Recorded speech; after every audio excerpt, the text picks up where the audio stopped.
April 1st, 1945, 23:47 hours.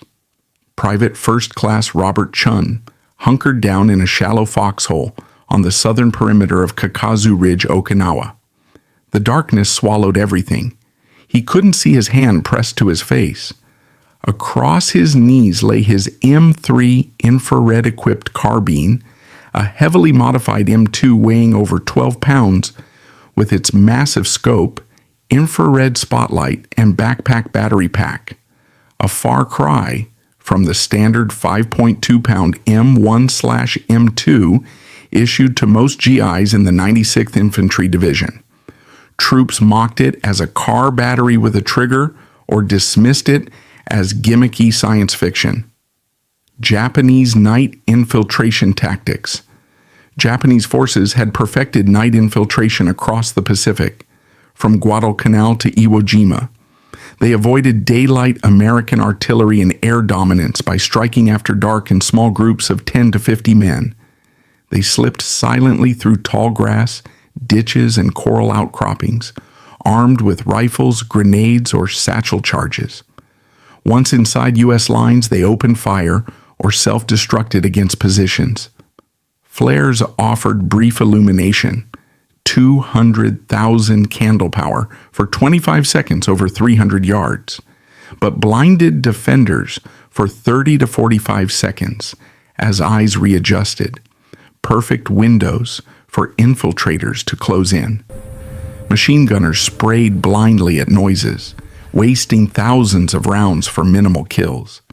In the 96th Division's first 72 hours on Okinawa, infiltrators killed dozens of Americans while suffering few losses, leaving troops exhausted and stressed from sleepless nights. Development and deployment of the M3 carbine engineers at Fort Belvoir, Virginia, developed the system in 1944. An active infrared spotlight emitted invisible light while the scope converted it to a visible green image. The enemy saw nothing until bullets hit. The Army produced about 1,700 to 2,100 sets, known during testing as the T3 carbine, with T120/M1 sniper scope, sending roughly 150 to Okinawa in late March 1945, mostly to Army units like the 96th Division. Selected soldiers underwent 3 weeks of training on operation battery maintenance, range estimation through the narrow 10-degree field of view, and target ID. Effective range reached 70 to 100 yards in clear conditions, with batteries lasting 20 to 30 minutes continuously. The setup was bulky, backpack approximately 13 to 18 pounds, high-voltage hum, fragile, sensitive to humidity and heat causing condensation, and temperamental. But it promised to flip the night advantage. Chun received his 4 days earlier. He qualified hitting man-sized targets at 70 yards in darkness, but had 0 combat fires. He carried 5 spare batteries, unsure if the tropical humidity would kill the charge or if he'd live long enough to test it. Chun's first engagements. At 2:35 1 hours, faint sounds, fabric on vegetation, a boot on coral, came from 60 to 70 yards southeast. Chun flipped the switch. The pack hummed against his back, generating 4,250 volts. Peering through the scope, he swept slowly. Green-gray static, rocks, vegetation. Then a bright green silhouette crawling low in a ditch, rifle slung, followed by 2 more in single file. He braced the front heavy carbine, centered crosshairs on the leader's torso at 63 yards and squeezed. Minimal flash thanks to the conical hider, sharp crack muffled by foliage. The figure jerked and collapsed. Second shot, second drop. The third tried to retreat. Third shot sent him into the ditch. 3 kills in 9 seconds. Chun scanned, no more movement. His hands stayed steady, heart pounding. This beat range training, these targets could shoot back. By 0017 hours, low Japanese voices drifted from 80 yards south.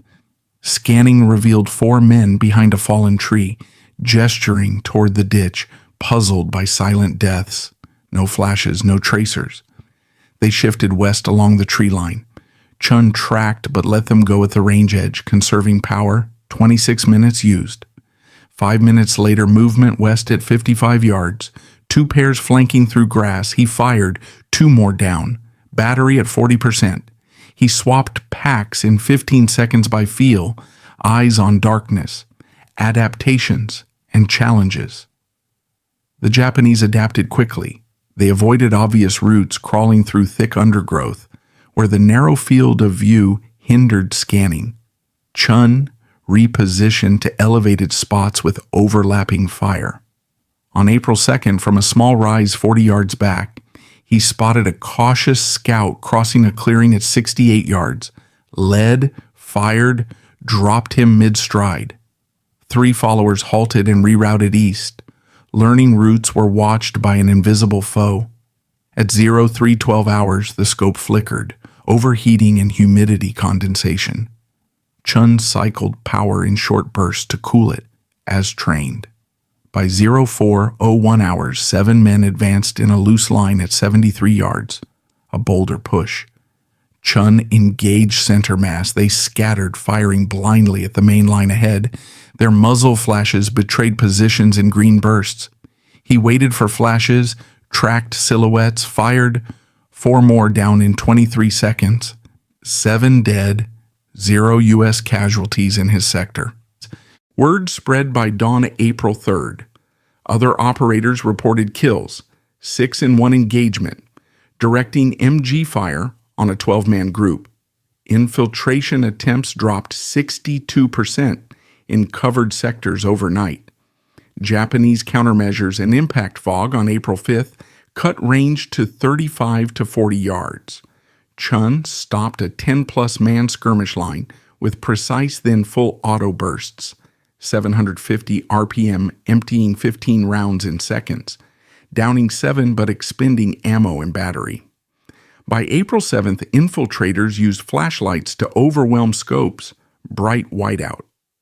Chun grenaded one group, then picked off retreaters.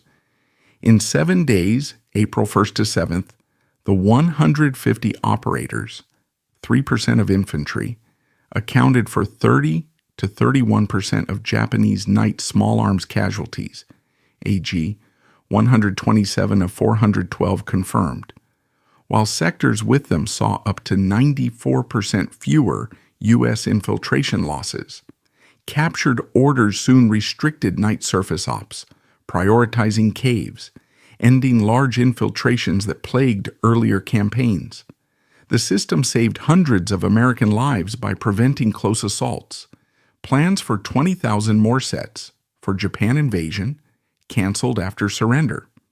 Technology evolved into Korean, WAR-M, 3 improvements, and passive scopes in Vietnam, tracing to modern NVGs.